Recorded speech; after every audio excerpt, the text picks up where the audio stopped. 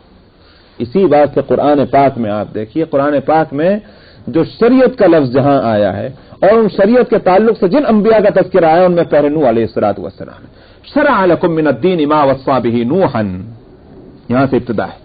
شرع لکم من الدین، تمہارے واسطے دین کا ایک راستہ، شریعت لفظ اس میں آیا، دین کا ایک راستہ جو مقرر کیا گیا، جو دین کا ایک طریقہ مقرر کیا گیا ہے، فرمایا کہ وہ کہ جس کی وصیت نوح کو کی گئی ہے۔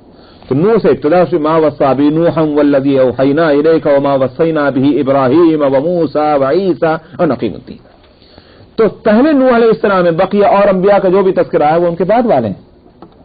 یہ دوسرا امتیاز ہے حضرت نوح علیہ السلام کا۔ تیسرا امتیاز یہ ہے کہ نوح علیہ السلام انبیاء علیہ السلام میں طویل العمر ہیں، بہت لمبی عمر ان کو ملی ہے۔ قرآن پاک میں فرمایا کہ فَمَكَثَ فِيهِمْ أَلْفَ سَنَةٍ إِلَّا 50 عَامًا، کہ نوح علیہ السلام اپنی قوم کے اندر 50 کم 1000 سال رہے۔ تو بلا شبہ ہو سکتا ہے کہ اس زمانے میں ایوریج عمر کا زیادہ ہی ہو، خاص طور پر بائبل ایک بہت بڑا سورس ہے اس زمانے کی باتوں کو جاننے کا۔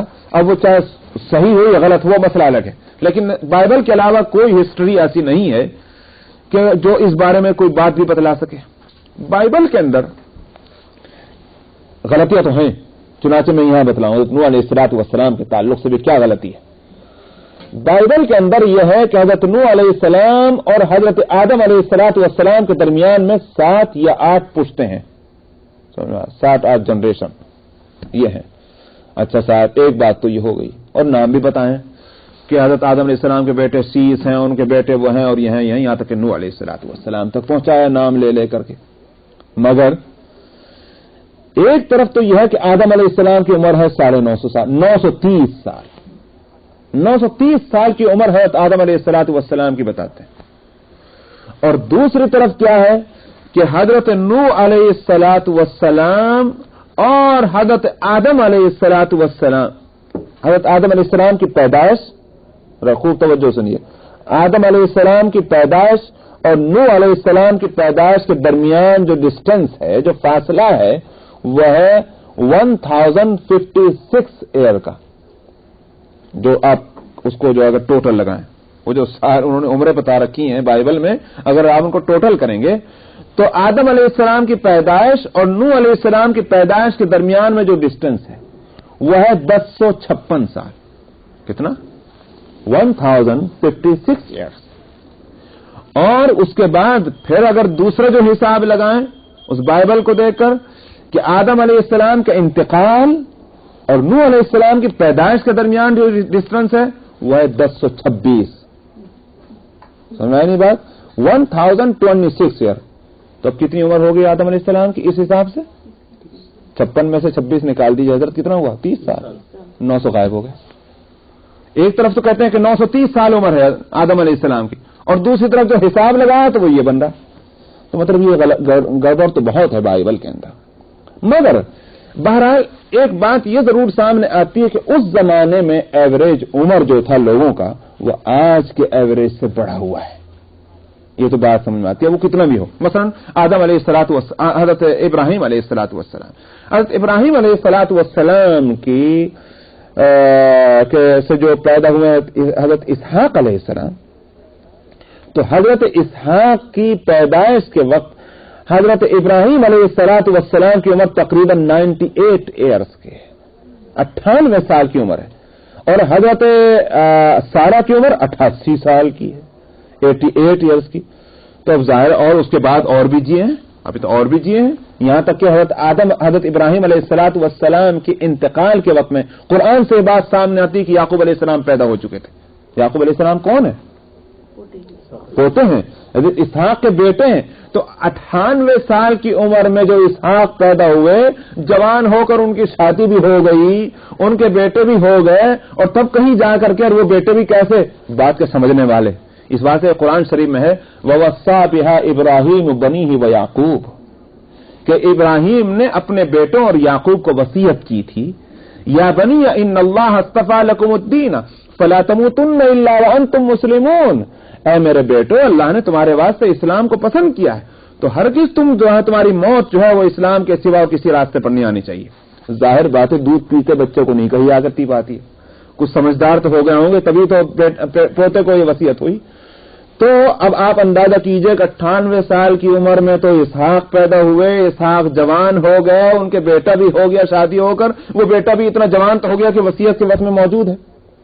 اسی واسطے ابراہیم علیہ الصلوۃ والسلام کے بارے میں بائبل میں جو یہ بات آتی ہے کہ تقریباً 150 160 یا 40 سال کے درمیان کی عمر ہے، وہ صحیح معلوم ہوتی ہے، یہ نہیں یہاں تک۔ تو میں نے کہا کہ ایوریج عمر کا جو ہے وہ بڑھا ہوا ضرور ہے، مگر یہ بھی نہیں معلوم ہوتا کہ اس زمانے کا ایوریج عمر کا جو ہے 900 اور 1000 سال کا ہے، یہ نہیں سمجھ میں آتی۔ یہ کیوں کہہ رہا ہوں؟ اس لیے میں کہہ رہا ہوں کہ اگر ایوریج عمر کا سب کا یہی ہوتا وہاں، تو اللہ سبحانہ و تعالی نوح علیہ الصلوۃ والسلام کے لیے خاص طور پر یہ بات نہ کہتے کہ فَمَكَثَ فِيهِمْ أَلْفَ سَنَةٍ إِلَّا 50، کہ نوح علیہ السلام اپنی قوم میں 50 کم 1000 سال جیے، وہ کون سی خاص بات ہے؟ اگر ہر ایک آدمی اتنی عمر کا تھا تو نوح علیہ السلام کے لیے خاص طور پر اللہ تعالیٰ نے یہ کیوں کہا؟ اگر عمر ہی بتانی تھی ابراہیم کی کیوں نہیں بتائی، اسماعیل کی کیوں نہیں بتائی، یوسف کی کیوں نہیں بتائی؟ نوح علیہ السلام کی عمر انبیاء میں کوئی خاص اہمیت رکھتی ہے، اس واسطے اللہ تعالیٰ نے اس کو بتلایا۔ تو بھائی دونوں باتیں تو معلوم ہوا کہ ایوریج تو زیادہ ہے مگر اتنا بھی نہیں کہ جتنا نوح علیہ الصلوۃ والسلام کا ہے۔ نوح علیہ الصلوۃ والسلام کی ایک خصوصیت یہ ہے کہ ان کو تمام انبیاء میں طویل العمر رکھا گیا۔ اس کے بعد یہ ہوا کہ نوح علیہ الصلوۃ والسلام نے دین کی تبلیغ کی، اشاعت کی، اور سمجھ لیجیے 950 سال تک کیا کیا نہ دیکھا ہوگا نوح علیہ السلام نے۔ جنریشن آف جنریشن جو ہیں وہ ان کے سامنے گزر گئے، 3-4 پیڑھیاں گزر گئیں نوح علیہ السلام کے زمانے میں۔ نوح علیہ السلام تبلیغ کر رہے ہیں، کوئی ماننے کو تیار نہیں، کوئی سننے کو تیار نہیں، پتھر مار رہے ہیں، گالیاں دے رہے ہیں، برا بھلا کہہ رہے ہیں نوح علیہ السلام کو، لیکن کوئی مانتا نہیں۔ نوح علیہ الصلوۃ والسلام بد دعا بھی نہیں کرنے کو تیار ہے، بلکہ وہ بعض مفسرین تو کہتے ہیں کہ نوح علیہ السلام تک اس طرح کی بات آتی ہے بس اب عذاب بھیج دیں، اب عذاب بھیج دیں۔ نوح علیہ السلام کہتے تھے خدا بندہ نہیں، انہوں نے مجھے نہیں سمجھا، ہو سکتا ہے کہ ان کی نسل سمجھ جائے، ہو سکتا ہے ان کی اولاد سمجھ جائے۔ اسی امید پر 3-4 نسلیں گزار دی، اور یہاں تو اس کا تذکرہ نہیں ہے کہ کس طرح نوح علیہ السلام نے تبلیغ کی ہوگی۔ سورہ نوح مستقل اسی نوح علیہ السلام کے نام کی سورہ ہے، اس میں آپ دیکھیں کہ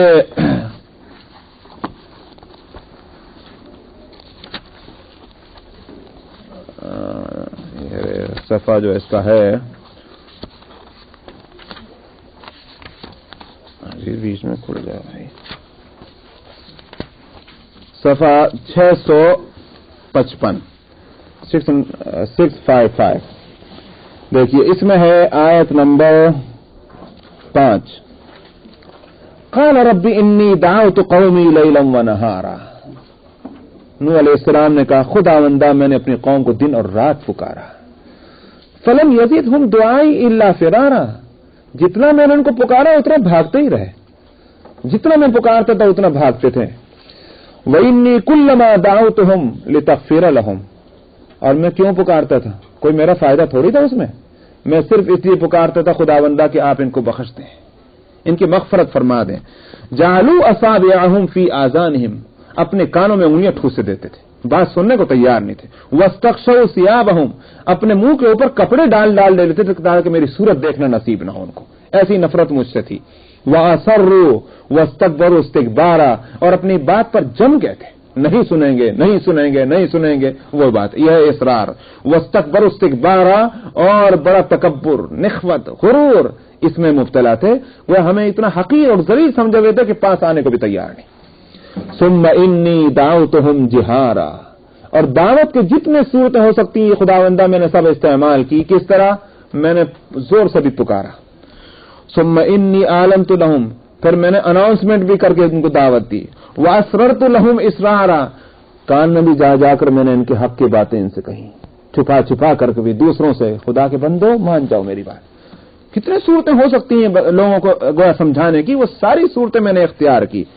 فَقُلْتُ اسْتَغْفِرُوا رَبَّكُمْ، میں نے یوں کہا اپنے رب سے مغفرت چالو، انہو کان غفارا، بلا شبہ وہ بڑی مغفرت کرنے والا ہے، یرسل السماء علیکم مدرارا، تمہارے اوپر رحمت کی بارشیں برسائے گا اس مغفرت کے نتیجے میں، وَيُمْدِدْكُمْ بِأَمْوَالٍ وَبَنِينَ، اور تمہاری مالوں سے اور اولادوں سے مدد کرے گا، وَيَجْعَلْ لَكُمْ جَنَّاتٍ وَيَجْعَلْ لَكُمْ أَنْهَارًا، اور تمہارے لیے باغات بنائے گا اور نہریں بنائے گا۔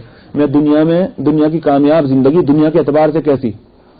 مال بھی ہو، بینک بیلنس بھی ہو، پراپرٹی جائیداد بھی ہو، اولاد بھی ہو، فیملی بھی ہو، بھائی یہ تو بہت اچھی زندگی ہے۔ میں کہ مغفرت چاہو گے تو یہ ساری نعمتیں جو کرنٹ جس کو کہیں بینیفٹ، یہ تو یہاں دنیا میں ملے گا، اور آخرت میں جو ملنے والا وہ الگ۔ معلوم ہوا کہ مغفرت چاہنے سے دنیا کی نعمتوں کا بھی دروازہ کھلتا ہے، یہ نوح علیہ السلام کہہ رہے ہیں، اور اللہ نے اس کو اس لیے نقل کیا کہ قیامت تک جو قرآن ہے اس کو پڑھنے والے اس حقیقت کو سمجھ لیں۔ معلوم ہوا کہ یہ اصول اللہ کا جو ہے یہ پرانا نہیں، مطلب پہلے والوں کے لیے نہیں بلکہ آج والوں کے لیے بھی ہے۔ تو میں نے کہا کہ نوح علیہ السلام نے قرآن پاک کی اس حکایت کے مطابق کیسے کیسے پاپڑ بیلے اپنی قوم کے واسطے، لیکن قوم نہ مان کے دی، تو انہی کا یہاں واقعہ نقل کیا جاتا ہے، وَلَقَدْ أَرْسَلْنَا نُوحًا إِلَىٰ قَوْمِهِ إِنِّي لَكُمْ نَذِيرٌ مُّبِينٌ، اور ہم نے بھیجا نوح کو اس کی قوم کی طرف، اور یہ کہہ کر کے کہا ان سے إِنِّي لَكُمْ نَذِيرٌ مُّبِينٌ، میں تمہیں کھلے طور پر ڈرانے والا ہوں۔ یعنی کھلے طور پر کے معنی یہ ہے، دو معنی ہے، ایک تو یہ کہ میری حقیقت اس سے زیادہ اور کچھ نہیں، کہ میں کوئی کنفیوژن میں تم ان کو نہیں ڈالنا ہوں کہ میں کہوں کہ خدائی میرے ہاتھ میں آ گئی ہے، میں کوئی فرشتہ ہوں، سیدھی بات یہ ہے کہ میں ڈرانے والا ہوں برے انجام سے۔ یا مبین اس لیے بھی کہا کہ میں کوئی ایسی گول باتیں نہیں کرتا کہ جس کے معنی اور مطلب کے سمجھنے میں دشواری ہو، واضح طور پر میں کہہ رہا ہوں کہ یہ حق ہے اور یہ باطل ہے، مبین دونوں اعتبار سے۔ اللہ تعبدوا الا اللہ، اور یہ بات بھی کہ اللہ کے سوا کسی کی عبادت نہ کرو، انی اخاف علیکم عذاب یوم عظیم، میں ڈرتا ہوں تمہارے تعلق سے دردناک عذاب۔ ایک بات تو یوں ہے کہ بائبل کا جو میں نے ابھی تذکرہ کیا، بائبل کے اندر اگر اس حساب کو کسی طرح صحیح مان لیا جائے کہ ایوریج عمروں کا یہ ہے، تو اس کے معنی یہ ہو گیا کہ نوح علیہ السلام کی زندگی میں آدم علیہ السلام کے بیٹوں کو ہونا چاہیے تھا، اگر اتنا بھی نہ ہو تو پوتوں کو ہونا چاہیے تھا، پوتے بھی نہ ہو تو پڑپوتے تو ہوتے ہی، ایوریج عمر کا اگر یہ لگا لیجیے اور 6-7 پشتے مان لیجیے۔ سمجھ میں نہیں آتا کہ کیا آدم علیہ السلام جن سے پہلے کوئی انسانوں کی آبادی زمین کے اوپر نہیں تھی، پہلے انسان ہے اور انہی کی اولاد ہے، اور آدم بھی پہلے پیغمبر ہیں جو 3 حق لے کر آئے، سمجھ میں آئے، پہلے ہی پیغمبر ہیں، یہ نہیں کہ بھٹکے ہوئے تھے اور بعد میں جو ہے پیغمبروں کا سلسلہ شروع ہوا، تو حق لے کر آئے، اولاد حق سے واقف ہے، پوتوں تک بھی کوئی چیز چلا کرتی ہے، پر پوتے جو ہے بگاڑ لے سے بگاڑ لے۔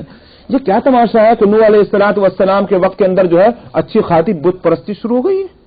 اتنی جلدی لوگوں کے اندر یہ نظریات کا انقلاب نہیں آ سکتا۔ آئی بات سمجھ میں نہیں آتی؟ کئی جنریشن گزر، عمل کا فرق تو ہوتا ہے، یہ تو ہو سکتا ہے ابا کا عمل اور بیٹے کا عمل اور، لیکن جہاں تک فکر و نظر اور بلیو کا تعلق ہے، اگر کوئی باہر کا جو ہے پریشر نہ ہو تو باپ کے جو فکر و نظر ہوتا ہے، عام طور پر اولاد اسی فکر و نظر پر ہوا کرتی ہے، عام طور پر کا لفظ میں بول رہا ہوں۔ تو آدم علیہ السلام کے بعد اگر اتنا طویل عرصہ نہیں گزرا ہے، اور اتنا ہی عرصہ گزرا ہے جتنا بائبل بتلاتی ہے، تو سمجھ میں نہیں آتا کہ بت پرستی کہاں سے شروع ہو گئی، اور بت پرستی بھی اتنی یوں کہیے کہ رچ بس گئی ہے معاشرے کے اندر کہ نوح علیہ السلام کے زمانے میں قوم سننے کو تیار نہیں، اور وہ کہہ رہے ہیں کہ اسی میں ہے نا سورہ نوح کے اندر کیا تھا 655 یہ اس میں ہے، اسی کے اندر آگے آ رہا ہے 656 کے اندر ہوگا، ہاں آیت نمبر 23 کے اندر ہے، وَقَالُوا لَا تَذَرُنَّ آلِهَتَكُمْ، اور انہوں نے یوں کہا، نوح علیہ السلام کی قوم نے اپنے معبودوں کو ہرگز نہ چھوڑنا، وَلَا تَذَرُنَّ وَدًّا، اور خاص طور پر یہ جو بت ہیں جس کا نام ود ہے، سوا ہے، یغوث ہے، یعوق ہے، نصر ہے، ہرگز ان کو نہ چھوڑنا۔ معلوم ہوا کہ اچھے خاصے بت کدے بن چکے تھے، اور بت پرستی اتنی رچ بس گئی تھی کہ ان کے خلاف بات ماننے کو تیار نہیں۔ معلوم ہوا ایسا نہیں ہے کہ بہت مختصر وقت گزرا ہے آدم علیہ السلام نوح علیہ السلام کے وقت میں، طویل وقت گزرا ہے کہ ایمان سے کفر کی منزل تک پہنچتے پہنچتے اور کفر میں بھی یہ ایک گویا جماع پیدا ہوتے ہوتے کافی وقت گزرا ہے. تو اس لیے نوح علیہ الصلوۃ والسلام فرما رہے ہیں انی اخاف علیکم عذاب یوم علیم، میں ڈرتا ہوں تمہارے تعلق سے ایک دردناک دن کے عذاب کا. یہاں دردناک عذاب، علیم جو ہے عذاب کی صفت نہیں بنائی بلکہ یوم کی صفت بنائی. دیکھ رہے ہیں آپ، عذاب یوم علیم، دردناک دن کے عذاب کا. عذاب تو ہوتا ہی دردناک، دن کہاں سے دردناک ہوتا ہے، مگر یہ شدت کو بتلانا ہے. وہ دن اپنی جگہ ہو ہی گا، عذاب نہ بھی ملے تو بھی دن سخت ہوگا. اسی واسطے انبیاء علیہ الصلوۃ والسلام بھی پریشان ہوں گے. کیا انبیاء کو عذاب ہوگا؟ نعوذ باللہ، نہیں، انبیاء کو عذاب تو نہ ہوگا نا. ابھی کچھ سمجھ میں آ رہی نہیں بات، یہ نہیں ہوگا نا انبیاء کو عذاب، لیکن انبیاء بھی پریشان ہوں گے. وہ جو نفسی نفسی ہوگی وہ کیوں ہوگی؟ عذاب تو نہیں ہے مگر دن خود سخت ہے. تو اسے فرمایا دردناک دن، خود دن ہی دردناک اور اس دن میں بھی عذاب ملے تو یہ کتنی شدت اس میں پیدا ہو جاتی ہے. تو سختی کو بتلانے کے واسطے علیم عذاب کی صفت نہیں بنائی بلکہ یوم کی صفت بنائی ہے. فقال الملأ الذين كفروا من قومه ما نراك الا بشرا مثلنا. کافروں کے سرداروں نے اس کی قوم سے یہ کہا. الملأ سرداروں کے لیے آتا ہے، لیڈرز کے واسطے. لیڈر ہی بگاڑتے ہیں، صحیح لیڈر ہو سنوار لیں گے، غلط لیڈر ہو بگاڑ لیں گے. الناس على دین ملوکہم، یہ پرانا اصول ہے. اس زمانے کا مقولہ ہے جس زمانے میں بادشاہ ہوا کرتے تھے کہ بھئی لوگ جو ہیں وہ بادشاہوں کے مذہب پر ہوتے ہیں. جیسے بادشاہ کا مذہب وہی جو ہے کیا نام ہے رعایا کا مذہب. آج جو ہے وہ بادشاہ تو ختم ہو گئے مگر لیڈر آ گئے. تب جیسے لیڈر ویسے ہی جیسے راجا ویسی پرجا، اردو ہندی کی مثال ہے. تو لیڈر جو ہیں وہ پہلے بگڑے ہوئے ہوتے ہیں. اسی کو قرآن شریف کے سورہ بنی اسرائیل میں فرمایا وَإِذَا أَرَدْنَا أَن نُهْلِكَ قَرْيَةً أَمَرْنَا مُتْرَفِيهَا فَفَسَقُوا فِيهَا فَحَقَّ عَلَيْهَا الْقَوْلُ فَدَمَّرْنَاهَا تَدْمِيرًا. فرمایا جب ہم کسی بستی کے ہلاک کرنے کا فیصلہ کرتے ہیں، ہو جاتا ہے، مطلب فیصلہ کرنے سے مراد یہ ہے کہ وہ جو امر مقدر ہے وہ اس کے پورا ہونے کے وقت آتا ہے. کیا صورت ہوتی ہے؟ ان میں جو مٹھ ہے، ہندی کا لفظ مٹھ سمجھتے ہیں، مٹھ مترف اس کے لیے بولا گیا. جو ان میں مٹھ ہے قوم کے اندر، وہ ان میں فسق پیدا ہو جاتا ہے، وہ بگڑتے ہیں، پہلے راہ حق وہ چھوڑتے ہیں، ان میں بگاڑ آتا. فحق علیہ القول، تب ہماری بات جو ہے ان پر ثابت ہو جاتی ہے کہ یہ بگڑیں گے اور پھر ان کو جو ہے ان کو ہلاک. فدمرناها تدمیرا، تو پھر پوری بستی کو ہم کچل ڈالتے ہیں، برباد کر دیتے ہیں. تو بگاڑ آتا ہے چھوٹوں سے نہیں بڑوں سے، چاہے بڑے عمر کے اعتبار سے ہوں چاہے بڑے مرتبے کے اعتبار سے ہوں. بڑے عمر کے اعتبار سے میں اس لیے کہہ رہا ہوں بچے نہیں بگڑتے، ماں باپ پہلے بگڑتے ہیں. ماں باپ اگر صحیح ہوں گے تو بچے عام طور پر بچے جو ہیں ان میں کچھ نہ کچھ اچھائی ہوگی. تو ماں باپ یوں چاہتے ہیں کہ ہم تو جو کی طرح ہیں، بچے جو ہیں وہ جبریل اور میکائیل بن جائیں. یہ کبھی نہیں ہو سکتا. ماں باپ کو پہلے خود کو بننا پڑے گا. 100% وہ اگر صحیح ہوں گے تو 50% بچے صحیح ہو سکتے ہیں. سمجھ میں آئیے خاص بات ہے. ایک تو عمر کے اعتبار سے بھی اور مرتبے کے اعتبار سے بھی کہ لیڈران قوم تو یہ سمجھتے رہے کہ بھئی ہمیں کون دیکھ رہا ہے، چلو جو ہے فائدہ اٹھاؤ پوری لیڈری سے. کہاں سے قوم صحیح ہو جائے گی؟ سمجھ میں آیا؟ حضرت عمر رضی اللہ عنہ کو دیکھیے آپ، یہ تھے لیڈر صحیح. حضرت عمر رضی اللہ عنہ کے زمانے میں ایک قحط آیا. اس قحط کو کہا جاتا ہے عام الرماد. رماد عربی میں کہتے ہیں راکھ کو، چولہے کی راکھ ہوتی ہے نا، چولہے کی راکھ. اس سال کو، قحط کے سال کو عام الرماد اس لیے کہا گیا تاریخ کے اندر. عربوں کا تو خاص مزاج تھا نا، وہ تو کسی بھی ایک لفظ کو بطور اشارے کے لے لیا کرتے تھے. تو عام الرماد اس لیے کہتے تھے کہ چولہے جلے نہیں تھے، راکھ بھی ہو گئی. بھائی راکھ تو جب ہو چولہے میں، جب چولہا جلے لکڑیاں اس میں جلیں تب تو راکھ جو ہے بڑھتی رہے گی، اور اگر اس چولہے کو جلانا چھوڑ دیجیے تو راکھ اور بڑھے کام وہ جو تھی وہ بھی ختم ہو جائے گی، ہوا میں اڑ جائے گی. تو چولہوں کی راکھ ختم ہو گئی تھی. قحط ایسا زبردست پڑا تھا کہ چولہے بالکل ٹھنڈے. یہ تھی صورت. حضرت عمر رضی اللہ عنہ نے ایک طرف تو یہ انتظام کیا کہ جتنی ریاستیں تھی مملکت اسلامیہ کی ان سب میں حکم نافذ کر دیا کہ اپنے کھانے کی جو ہے اس میں کمی کرو، اور جو مطلب یہ ہے کہ اپنے بھائیوں کی مدد کے واسطے حجاز میں غلہ بھیجو. ایک تو یہ انتظام کیا، خیر وہ تو ایک الگ چیز. مگر اسی کے ساتھ اپنے کھانا اور پینا جو ہے وہ بھی انہوں نے بدل دیا. جو کی بغیر سالن کی روٹی کھانی شروع کر دی حضرت عمر رضی اللہ عنہ نے. نتیجہ اس کا کیا ہوا؟ معدہ خراب ہو گیا.